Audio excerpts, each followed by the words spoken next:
새벽에도 함께 예배하신 모든 분들에게 하나님의 은혜가 함께 하시길 축복합니다. 오늘 우리 유수경 권사님이 어깨 수술을 하시게 돼요. 그래서 오늘 수술을 하시고 입원해서 수술하시게 되는데 우리에서 기도해 주시기 바랍니다. 한 3일 정도 주일날까지 입원하시고 또 그렇게 회복하시면 될 것 같습니다. 자, 우리가 이제 전쟁에서 이제 적과 싸우는 전쟁에서 이제 외부의 적, 그렇죠? 내가 맞서서 싸우는 적도 굉장히 우리에게 위협적이지만 그보다 더 파괴적인 적은 내부에 있다라고 말하잖아요. 즉 외부의 적보다 더 위험한 것은 자중질환입니다. 내부적인 분열이지요. 그래서 이 자중질환, 같은 폐 안에서 일어나는 싸움이란 뜻입니다. 모세가 사역을 감당하는데 이 바로 앞에 가서 이제 우리 백성을 좀 놓아주십시오라고 가서 이제 얘기를 할 때 바로가 그것에 대해서 거부하고 거절할 것에 대해서는 이미 예상했던 바죠. 하나님께서도 말씀하셨고 너무나 당연한 것이고 그것은 이미 준비를 하고 있었는데 근데 예상하지 못한 그런 문제에 모세가 직면하게 됩니다. 내부의 적이죠. 적이라는 표현은 그렇습니다만 어쨌든간 자기 민족 이스라엘이 모세의 말을 거역하는 거예요. 이게 더 모세를 힘들게 했어요. 12절 말씀에 보면 12절에 보세요. 모세가 여호와 앞에 아뢰어 이르되 이스라엘 자손도 내 말을 듣지 아니하였거든. 이 내 민족 내가 구원하러 온 그 내 민족 이스라엘 민족도 내 말을 듣지 아니하였는데 어찌 바로가 제 말을 듣겠습니까? 그러면서 굉장히 힘들고 또 낙심된 그런 이야기를 하나님께 드리죠. 이 모세가 참 많이 실망을 했어요. 낙심이 됐어요. 그러려니 밖에서는 그러려니 하겠지만 이 내부의 내 민족 아군이라고 생각했던 자들까지 나를 거부하면 내가 어떻게 일을 할 수 있습니까? 너무나도 참 속상한 일이죠. 속상한 일이에요. 이때 하나님께서는 이 낙심하고 있는 모세를 이제 위로하십니다.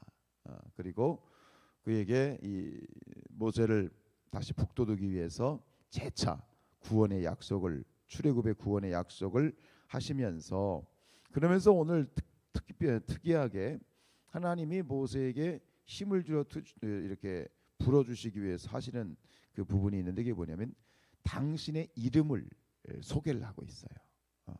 이전까지는 내가 나의 이름을 얘기하지 않았다라고 말씀하시면서 오늘 내가 처음 너에게 내 이름을 이야기하는데 그 이름이 뭐다? 여호와다. 여호와다. 야훼.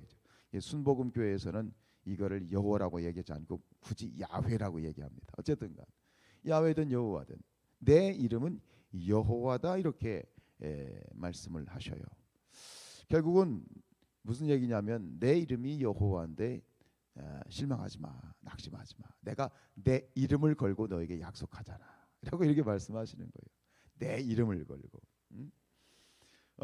우리 8절 말씀에 보면 이렇게 말씀하시죠. 내가 아브라함과 이삭과 야곱에게 주기로 맹세한 땅으로 너희를 인도하고 그 땅을 너희에게 주어 기업을 삼게 하리라. 나는 여호와라 하셨다 하라. 그래서 여기서 계속해서 당신의 이름에 대해서 강조를 하고 있죠.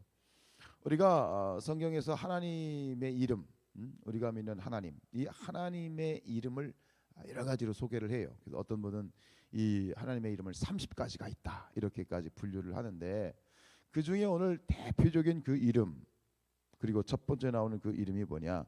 그게 여호와예요. 그래서 뭐 여호와 니시, 승리 하나님, 여호와 라파, 치료의 하나님, 여호와 이레 준비하시는 하나님, 뭐 엘로힘 창조주 하나님, 뭐 이런 뭐 여러 가지 다양한 이름들이 있는데 특별히 오늘 이 여호와라고 하는 여호와 야훼라고 하는 이 여호와의 뜻이 뭐냐? 이것은 뭐 앞에서도 하나님께서 스스로 밝히셨습니다만 스스로 있는 자다라고 그렇게 얘기하지만 본질적으로 여호와라고 하는 이름은 언약의 하나님이에요. 언약의 하나님. 그리고 그 언약을 말씀하시고 그 언약을 신실하게 이행하시는 그런 신실하신 그런 언약의 하나님을 우리가 일컬어서 여호와다라고 이렇게 얘기를 하지요. 5절 말씀에 보면 이제 애굽 사람이 종으로 삼은 이스라엘 자손의 신음소리를 내가 듣고 내가 언약을 기억하노라라고 돼 있어. 언약을 기억하노라. 그럼 하나님께서는 이 여호와 하나님께서는 그동안 바쁘셔가지고 여러 가지로 할 일이 많으셔서 이 언약을 잃어버리고 있다가 이스라엘 백성들이 막 기도하고 이스라엘 백성들이 신음을 하니까 그때서 이 언약을 기억하셨다는 얘기인가요? 그게 그런 얘기는 아니에요. 잃어버리셨다가 언약을 기억하셨다라는 것이 아니라 여기서 말하는 이 언약의 하나님 여호와 하나님이라는 건 뭐냐면 그 언약을 성취할 때가 되어서 그 언약을 이제 내가 이루어 가겠다. 그 언약대로 내가 성취해 가겠다라는 그런 말씀이지요. 여러분, 우리 하나님은 여호와 하나님이십니다. 언약의 하나님이시다. 언약의 신실하신 하나님이시다라고 하는 것이죠. 민수기 23장 19절 말씀에 하나님은 사람이 아니시니 거짓말을 하지 아니하시고 인생이 아니시니 후회가 없으시도다. 어찌 그 말씀하신 바를 행하지 않으시며 하신 말씀을 실행하지 않으시겠는가? 믿으십니까? 참 이 말씀이 은혜가 돼요. 왜? 사람들이 그렇잖아요. 그냥 손바닥 뒤집듯이 이 내뱉은 말을 뒤집는 것이 사람이에요. 물론 저도 마찬가지예요. 이게 의도하지 않게 그렇게 번복할 때가 있잖아요. 근데 그런 일을 한번 당하면 얼마나 실망이 돼요. 그 일이 작은 일이 아니라 정말 큰 일이라고 했을 때는 정말 죽고 싶을 정도로 힘들어요. 역시 사람은 믿을 게 못 되는구나. 그런 세상에 살면서 오늘 이 하나님, 신실하신 하나님, 여호와 하나님, 언약하신 것은, 약속하신 것은 반드시 이행하신 하나님, 그 하나님을 내가 믿고 의지한다는 것이 얼마나 소망이 돼요. 얼마나 위로가 돼요. 예수님께서도 말씀하시기를 천지가 없어지기 전에는 하나님의 말씀이 1.1획도 없어지지 않고 다 이루어지리라. 예수님의 말씀이에요. 또 이사야 선지자가 뭐라고 얘기했습니까? 풀은 마르고 꽃은 시드나 우리 하나님의 말씀은 영원히 서리라. 참, 이래서 우리가 하나님이 우리의 하나님이시다. 이 세상에 무엇이 변치 않아서 우리의 소망이 되겠어요? 무엇이 한결같아서 우리의 삶을 우리가 품을 수 있을 것이고, 우리가 누가 나를 만족해 해서 우리의 영혼이 평안히 쉴 수 있겠어요? 사람은 없어요. 가족도 아니에요. 그죠? 가족도 아니에요. 하나님밖에 없어요. 전도서 1장 2절 말씀에 전도자가 이르되 헛되고 헛되며 헛되고 헛되니 모든 것이 헛되다.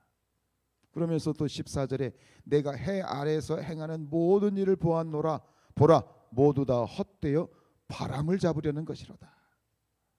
세상 사람들을 믿는, 세상 사람을 의지하고 믿는 것은 바람을 잡는 것과 같다. 그래서 우리가 그런 실수, 알면서도 그런 실수 많이 하잖아요.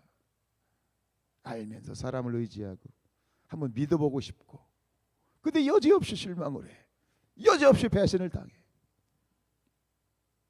그게 사람이지. 믿는 사람도 마찬가지야. 목회자도 마찬가지.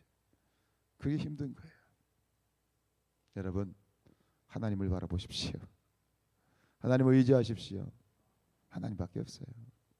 하나님밖에 없어요. 여러분, 그래서 이 지금 헛되고 헛되니 헛되고 헛되고 또 헛되다 이렇게 얘기를 하는 건 뭐예요? 이 전도서의 저자인 솔로몬이 인생은 인생에 대한 비관론자 아닙니까? 아니죠. 여기서 얘기하고 싶은 건 뭐예요? 해 아래에 있는 것을, 해 아래에 행하는 모든 것을 보니 헛되다 이거예요. 그럼 뭐예요? 해 아래를 보지 말고 해 위를 보라는 거지. 해 아래는 모든 게 헛된 거예요. 그러니 눈을 들어서 해 위를 보라는 거야.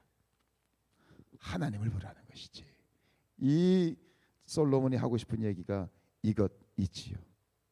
여러분, 우리는 천국을 소유한 자들입니다. 믿으시죠? 근데 이것이 우리가 나는 죽어서 천국 갑니다, 내가 믿음으로 천국의 백성이 되었습니다라고 하는 그런 이 고백의 차원을 넘어서 저는 이 말씀을 묵상하는데 그런 마음을 주시더라고요. 우리가 천국을 소유했다는 것은 그런 고백이나 추상적인 개념이 아니라 천국을 소유했다는 건 실제다. 왜 그런가? 하나님의 특별 계시인 말씀이 내 손에 있기 때문이다. 무슨 얘기입니까? 이 하나님의 말씀, 성경 말씀을 내 손에 들고 내가 이 말씀을 믿고 나아가는 자들은 이것이 바로 천국을 소유한 것이다. 말씀을 가지고 말씀을 소유한 것이 뭐냐? 이게 천국을 소유한 것이다. 여러분들 손 안에 천국이 있습니다.